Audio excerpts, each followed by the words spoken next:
We don't, yeah. Oh, man. Hey. That's nuts, I bro. can't hear myself. Could I have another one for the road? over there? Yeah, here you go, dude. Who took my hat? Hey, Oh, everybody. come on. Can you hear that now? Yeah, all sure. right. Thank you. Here. Hey, share. Got to share, the bro. bottle. You bring Come it on. all. What is in this? We just I let don't him know. have his own There's bottle. a worm in this. He made that in the basement. That's where the booze Disgusting. is. Inside the Oh, worm. God. Welcome to Phil and Ted's Sexy Boomer Show holiday party. Who No are music and no chicks. No checks. Oh, no. Oh, man. Yeah, I got a split. You're They're Ted coming Bonnet. later. I'm Ted Bonnet, and you are... I'm one of the Fireside Theaters. You're Phil Proctor. That's right. I'm still alive. Yes, right. That's How are right. you? I don't know. Feel me. How do I feel? Well, Huh? pretty good. Good. Okay, Yeah, that's fine. Pretty nice. It's enough for me. We decided to have a holiday party this year. Yeah, and why we not? thought, what better party to invite than Bob's office party? Some of the That's cast right. of Bob's office party. Bob's holiday office party, excuse me. Excuse me. How dare you? We have with us Joe Keys, Rob Elk, Mark Fite, Hello. three of the masterminds. Hello. Now it's Well, identify We're yourself. either masterminds or half-wits. One of the Now, two. what's your name? You're I'm the master wit half-mind. Okay. My name is Joe Keys. Joe Keys, a likely K-E-Y-E-S, story. Pipestone, Minnesota. What's your real name? That's my real name, Joe Oh, for Keys. gosh sake. Okay. Yeah. And my name is Rob Elk from Storm Lake, Iowa, and I What's your sound real like name? this.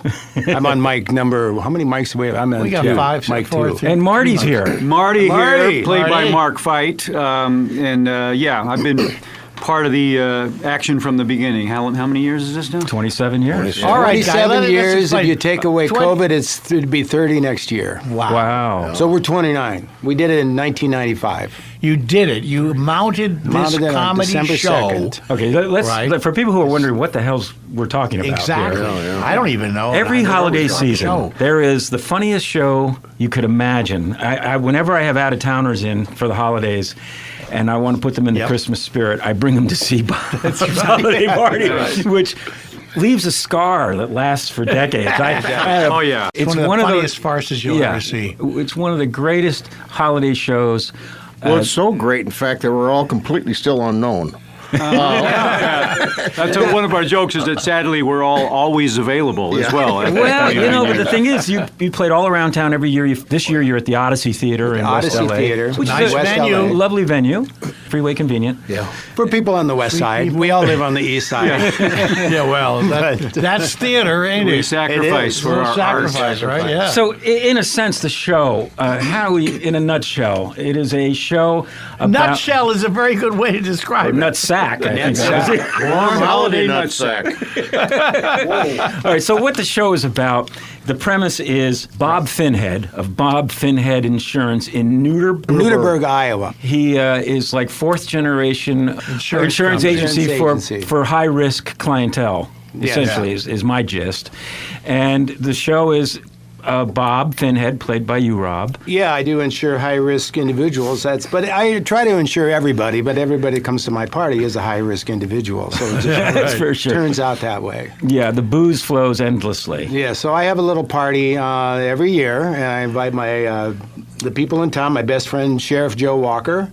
You betcha. And That's he Joe. shows up, and he's always the first one to arrive. He's also the first one to go to the bathroom. Yeah. Well, you know, some bowel issues Spoiler that I'm not alert, ashamed of. I don't mind talking about. You know, as we get older, we talk about our mental and medical. In fact, he talks difficulties. too much about it, if you ask anyone. Well, the human body is fascinating to me. You know, what it can do, what it does when you don't want it to do it. You know, those kind of things. And then we also have our town stoner, I guess, or handyman. Yes, impossible alien abductee. Marty shows up. Marty's the burnout. Yeah, Marty's a town burnout. He has a good time, but he doesn't know why or how. You've got an He just unhealthy. You got an unhealthy mental fixation, Marty. Yeah, well, you need to expand your mind, bro. My mind's shut down tight, just the way I like it.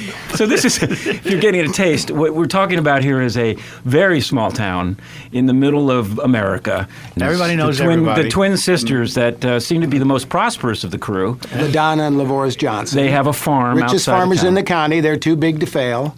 They drive a combine with fog lights on it because they want to make sure nobody hits them when they're drinking and driving. Yeah, they scare And, people off the road. Yeah. And they park in the handicap spot. That's right. There's a $5 ticket right there. So you're going to let it slide, Thank you, right, Sheriff. I'm gonna let it slide. It's the holidays. It's a full stage of wonderful, wonderful comedic actors who let down their inhibitions as they let down gallons of booze into their gullets. And there are some real feats of acrobatic drinking in that show. Oh, yeah. And acrobatic acting. Rob, it was quite a flip you did over the desk. How you feeling? Oh, I'm feeling fine. I practiced that. But this year, it dawned on me when we put the set up that we had a concrete floor. But then when we were rehearsing, I thought, we have a concrete floor. We might as well be doing this show on the street. We are doing our pratfalls right onto cement.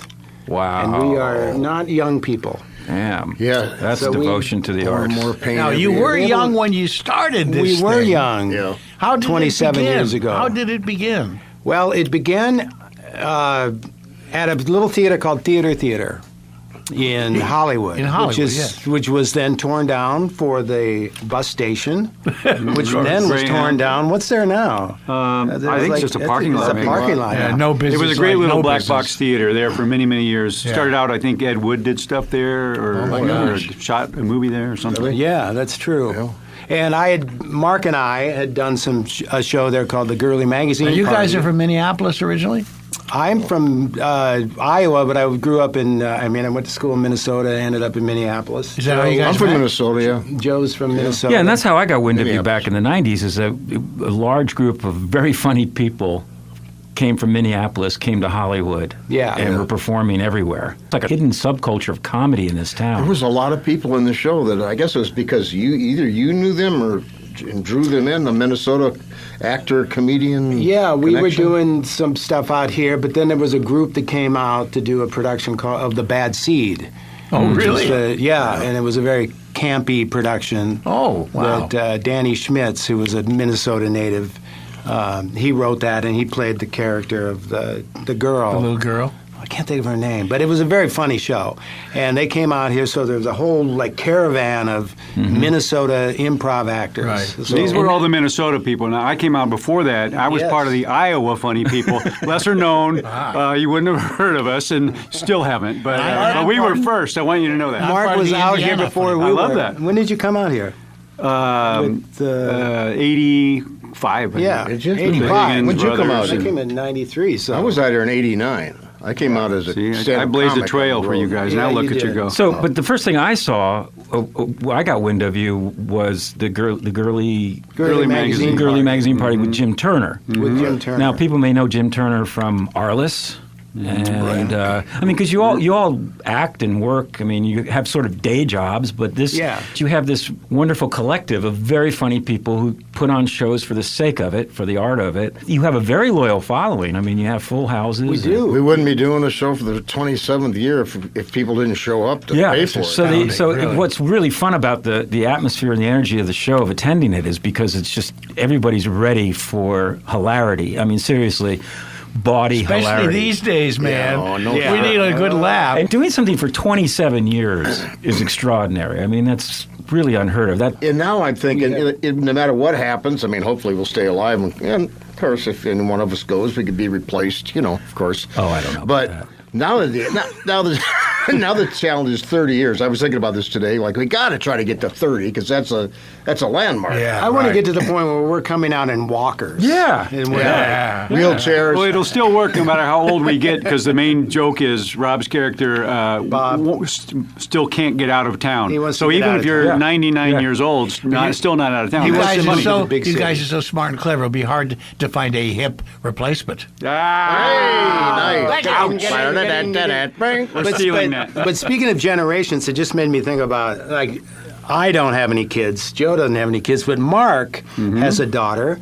And when we were doing the show, we used to joke when Josie was just a baby. We thought, wow, we should have Marty be a father, bring the baby on the show. Oh, boy. Which never happened. But now you're going to go to tell us about your trip. I'm after at the show's over. Christmas week. I'm going to New Zealand. She's finishing school at Victoria University in Wellington, and I'm going to help her pack up and come back. But she's also now an actor, a performer, a writer. Wait, why don't you just leave her there? I think it'd be safer. You're right. I wish we had talked before I booked the ticket. We've had all kinds of people in the show who have gone on to some glorious sights. Yeah. Right? Yeah. We have Tom Kenny was in it one time. Tom Kinney was in it. Oh, Wasn't boy. Paul Feig in it? SpongeBob. Paul Feig was in the first show. Paul Frees? Paul Feig. The The movie. alumni we have list Paul Feig. is long. We had the first show was an improvised show, so we had a band You got an alumni list. with Paul Feig and Josh Weinstein. And then the inimitable Anne Randolph. Oh, she was Anne best. Randolph Yeah. was in that first show, and she had a character named Brandy, and Yes. it was improvised. So Yes. they were playing, the band was playing Brandy. The sailor said, Brandy, you're a fine girl. And Anne comes in, and she just created this character of this floozy, the Tom Floozy, the night before. She said, I just got this great character, Rob. That's kind of my impersonation of Anne. And so they came in, and we were improvising, and I said, what's your name? And she goes, it's Brandy.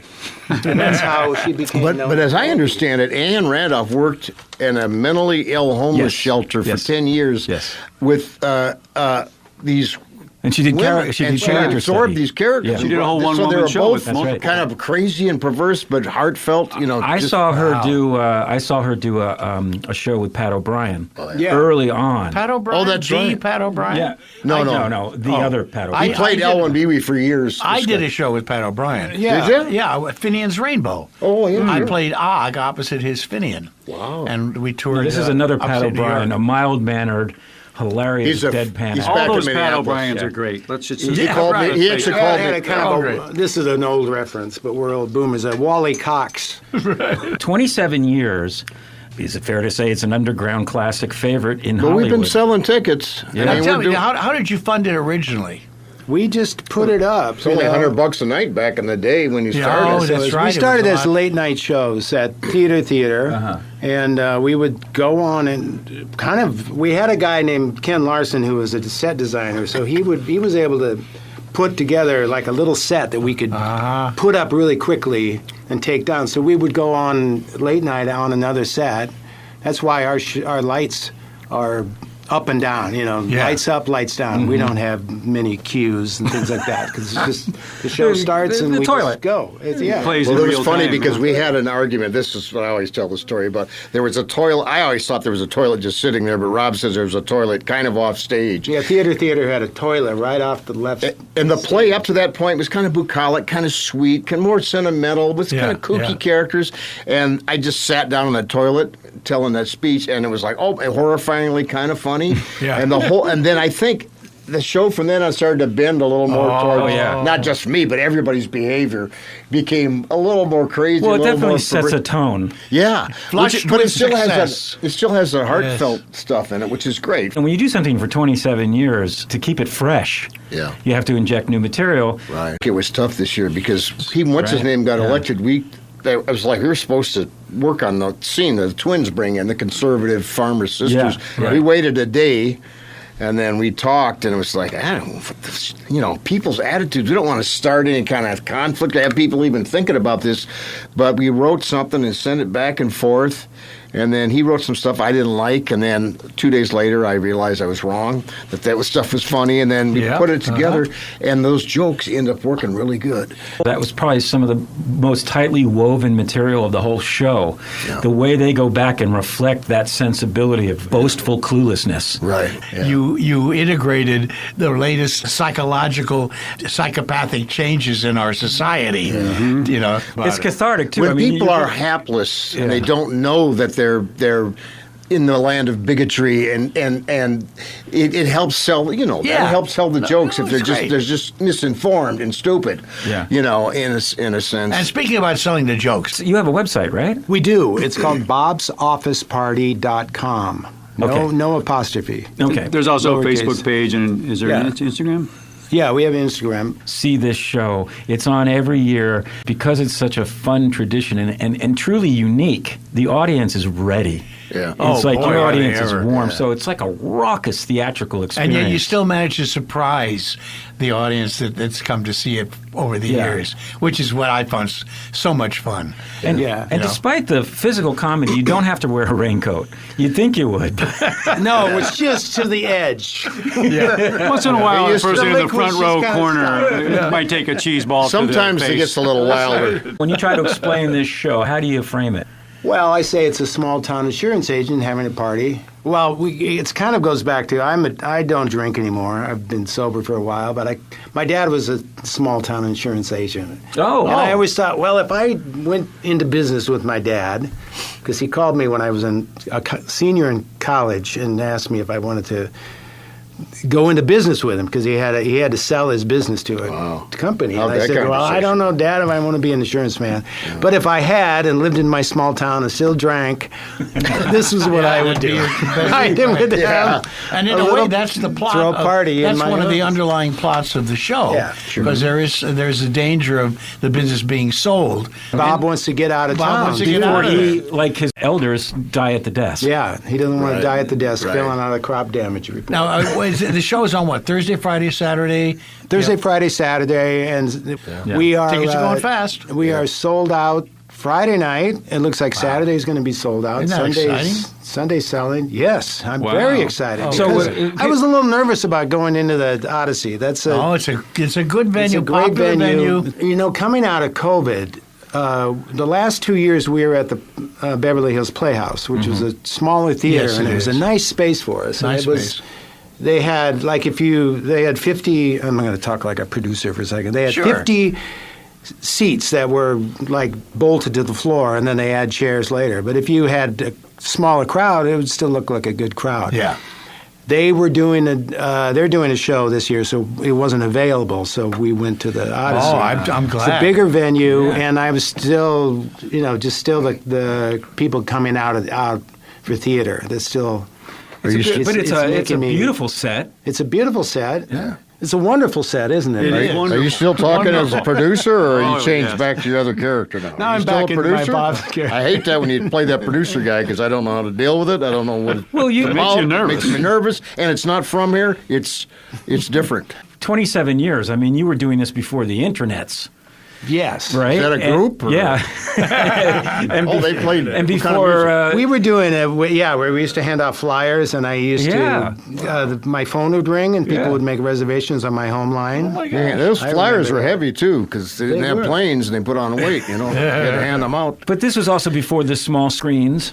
Then you had a pandemic. For doing live theater for 27 years, not just your show, but in general, Yeah. how do you see the industry now, the business? It's weird, because every year, like I said, I think it was $100 a night when we started, and then it begins to 2, 3, 4. It just keeps going up, and Your production budget now you're that- talking about? what? Yeah, the Your production. budget. Yeah, it's going up. Have you priced cheese balls? Cheese That's balls right. recently? Oh, Now with the New new tariff on administration, them. everything's going to go down. The price of everything. the theater rentals. Are is you gonna gonna go charge Well, up. the price of human life is so You're cheap gonna put now a that it's gonna tariff help on your- out. Well, we're lucky because people do come back to see this, so we can keep doing it. Yeah. That's really the bottom line. If So you didn't, have this built-in following, Just enough gives to you a keep- bit of a guarantee. so we can break even and. It's a holiday show.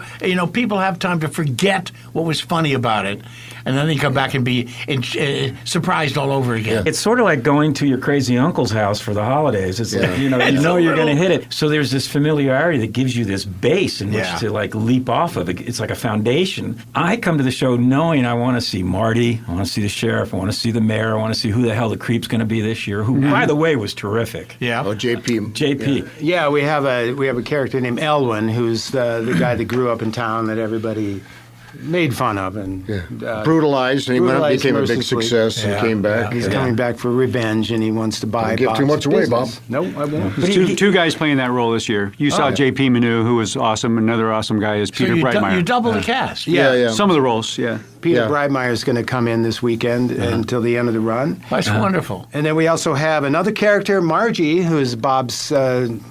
Why? I don't know if we're going to give it away too much, but what does Sheriff Joe want to know about Bob and Margie? Are you guys improvising right now? I guess we are because I don't remember the line. Somebody should have That's wrote another this thing down. we have to. How's Margie doing? Oh, how is Margie doing? She's Bob? fine, I suppose. How's her husband, Roy? Oh, well, he's fine too. Well, you've been spending a lot of time with her lately, Bobby. Well, we're just good friends, just like we're just good friends. Yeah. Just How like good? you and me. Just like you and me, huh? Well, I don't meet you at 4:00 on Tuesdays in the back room with the knick-knack nook and let you take my dress off. In fact, I don't think you even know I wear a dress from time to time. They'll bear a little secret, just like that thing you did with Timmy Schmidt under the bridge when you were 8. That was a natural curiosity, and it never happened again. I never told anybody, Bobby. I was way too ashamed for you. All right, hold for laughs. And scene. LA's most hilariously deranged seasonal tradition. There you go. Very And I was good going to say description. another great thing for us, that's part of the fun for us doing this every year, is that most of us don't have a regular job. We're unemployed actors for the most part. Yep. So this really is kind of like an office party for us. You know, each year, so we don't Yeah. see each other all year round You know, necessarily. it is. It's so we a get together. very It's really a joyful joy. show. Multifunctionality It really is. socializing. And we have an amazing cast. You should talk a little bit about the women in the cast because they are truly uninhibited comedians. Yeah. Yeah, And, Johanna Mackay is great. very She's been with us physical for and quite a wonderful. few years. Yeah. Johanna Judy Mackay and Hannigan. Judy Yeah. Hannigan play the bachelor farmer sisters. Serena Irwin is fantastic. She did the Lucy show for years. Traveled the country playing Lucy. Lucille Ball. Lucille Ball. She's really good. She replaced Anne Randolph, who was brilliant when Anne left, but Serena's great. She And plays then- Carol and Yeah, she Wait, Brandy. did she do plays the two show roles. by Greg Oppenheimer, that Lucy show, or about the origins of the Lucy show, which I did as well? It was just, I'm not sure. It was just, I think they did actual episodes on stage. Oh, of that's with different. I characters didn't know and about that. And they Oh, I don't toured. know. I thought it was just like a one-woman Lucy. No, No, they had it was Fred and the Ethel, characters. and she did that for a while. She's great. And then also we have Andrew. Andrea Hutchman, who plays Margie. Yeah, she's been with us for a long time. So it's They are what, so funny 10 together. people? We 9. I always go, how many are there? 9. The entire cast is on the stage, literally, Yeah. at the end of the show, and it's an amazing ensemble. It really is. And then we have the Pat Town, who's a great, He's a good, great comedian, great actor. He plays Mayor. And Chloe Taylor, who is filling in for the role of Carol and Brandy. Cute as a bug. She's playing a couple. She's so uninhibited She is. and funny. Yeah, you Oh got my to see God. her on the matinee, and you saw Serena play it on Saturday night. Well, you say you're unemployed actors, but you've all actually done some cool stuff over the years. Well, we just try to make the rent by acting, and I love writing. I mean, I Joe write writes a plays, lot. and I write some screenplays and get some bit parts on TV shows every once in a while. But you know what? The good part about getting older is I don't, who cares anymore? Now it's like the creative part of it is what, like, I love it writing. This show is so full of some really good creative people and really good stuff that I actually. This is the stuff where the gold is, Yeah. you know. Yeah. We get a book a job every once in a while. It's like, hey, great, That's why we call it the Sexy Boomer Show. We service the 55-plus crowd. right on. Yeah. And one of the wonderful things about aging is that in the creative arts, like you're saying, all of it doesn't matter anymore. It's just go for what the center of the core is of what you do and do well, and just do that. Yeah, I take this class at the Actors Studio, and there's a lot of old 80s and 90-year-old Are people. you doing that now? Yeah, PD unit, playwright directors unit. And Oh, wow. One of my buddies is Barbara Bain, who played Cinnamon and yeah, Mr. Boss. yeah. She's 91, sharp as a tack. Oh, that's she great. can critique anything like a 30-year-old and directs. And I'm learning a lot of old Yes, people. They learn you a can lot of learn from stuff them, that's and hear right. great stories too from their lives and show I'll business. bet. But just the writing of it and with no restrictions, being able to create like this play. We've had people come to see this thing in the past sometimes, and they're like, they don't know what to make of it. Sometimes, I mean, it's hilarious, but Yeah. in terms of thinking of a television show or a movie, It's non-traditional. Yeah. You created your own crazy world with this. I have a show which no one watches on YouTube called Home Fires. I've never seen that. And there's 8. We're about to shoot our 9th episode, and it's a husband and wife in a small town, a doctor and his wife in their golden years, 60s, just dealing with all this crazy stuff. We love it. We had rehearsal last night. Everybody is so into it. I don't know if anybody watches it, but we love the art of it. The writing, the director's great, the actors are great, and it's one of the most enjoyable collaborations I've ever been involved And with it's outside Home of Bob. Fires, is that what it's called? Home Fires by Joe Keys. And you see it on YouTube. Yeah, on YouTube. Joe There's- who? Joe Keys. I'm sure you've all heard of him. It's stage now. Yeah. Oh, okay. But to be honest, every time this comes around to do Bob's, as we get older, I'm 70 years old now. I go, oh God, there's so much work. My body aches now. Got to still put up the flats and the wall on it. I think, maybe, but then. If I forget, once we start getting the laughs, I'm doing the show, and I realize how funny it is all over. I'm not kidding. Yeah. It just feels so good, Well, that's the thing. You both mentioned who cares, about the traditional work and for an actor and stuff. Well, we all kind of do because we all want to make some money. But meanwhile, we're doing stuff like this show. We do independent films. We'll take other work when we can get it, commercials or TV shows, movies, whatever. But the most satisfying, the most fulfilling is this stuff that we create ourselves. Right. So I think we're all just look forward to this every year. Your film just got popped. Is it on Amazon, right? A film I did with Sky Jeff Daniel Phillips. He wrote and directed it. And, what is that? It's called Cursed in Baja. It's on Amazon, sort of a thriller, noirish, horror action thing. It's really great.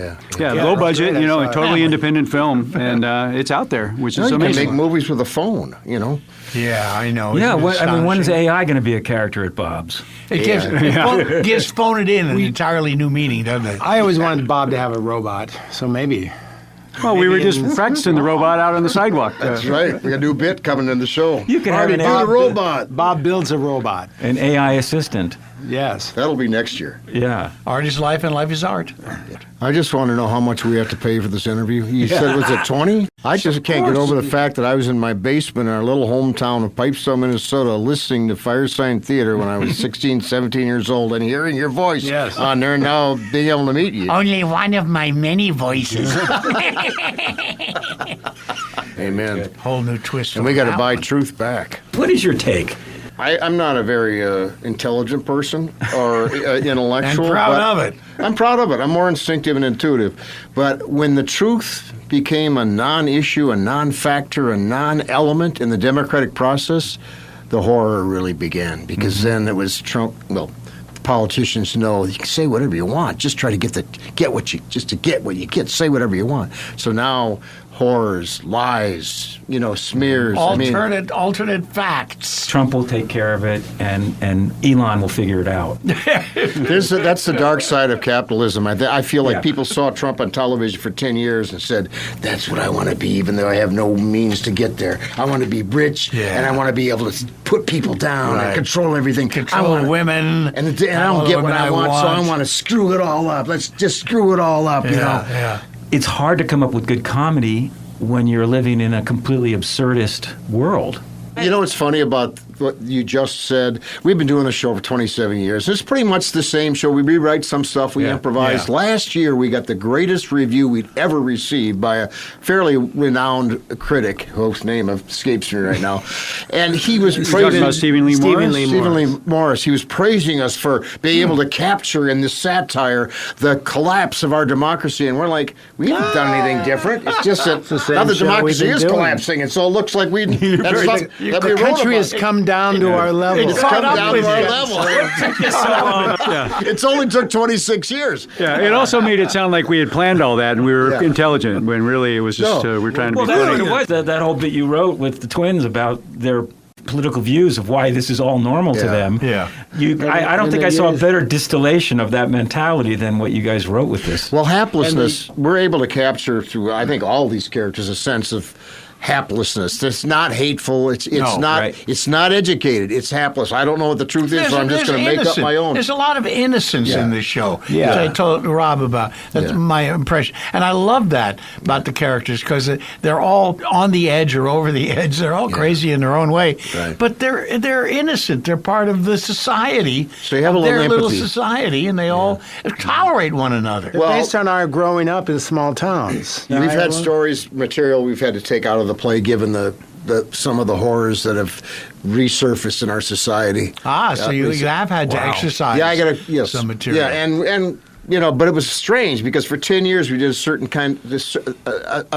run, but it became, when anti-Semitism became popular again, dare I say, we had some jokes that showed how hapless and ignorant people were, and we got some letters from some Jewish people, and they I couldn't defend what we were doing anymore because it had turned into such a horror, so we just removed those jokes. That's a really good perspective because in the 90s when I came to see it, before 9/11, it was a different country.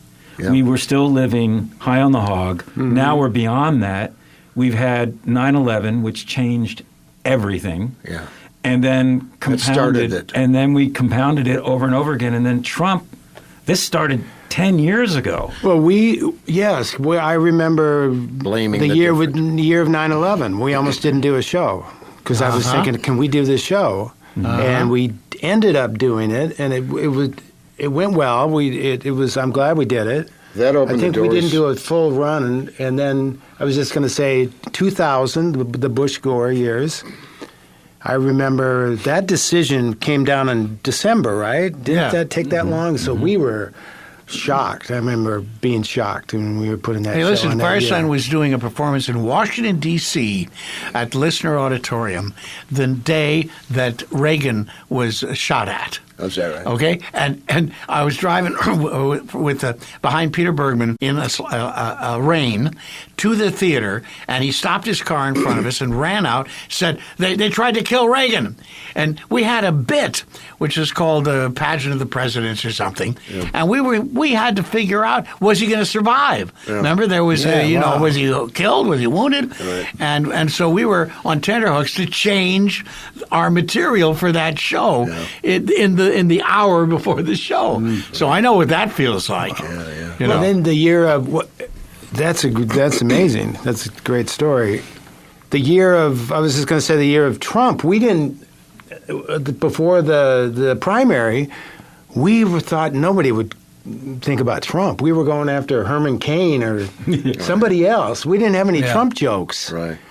To embrace an existential attitude. It's like this could be the end of our society, of the world, so the jokes have to be right on the edge. And so people are scared out there. It's dark, It's like what do you hug? What do you find that's funny, Well, I think also as artists we really have to look seriously at what's happening around us, and especially you guys, because like Firesign Theater, you're feeding off of this what's happening in the society in order to find the roots of comedy that will relieve people from or help them understand and see what's happening by making them defenseless through laughter, which opens them to ideas. That's at least the way I look at it. Somehow all together too in this. That we're all together somehow. Yeah. I mean, I heard a saying once. You're doing a service. Really? Well, it's a service for us, too, because when people are laughing, they're usually not thinking about the horrors that surround them. Yeah, and it's healing for us as artists to get that I heard feedback. a saying once. We do have a couple moments where we touch on the horrors of it, but don't dwell. Don't dwell on it.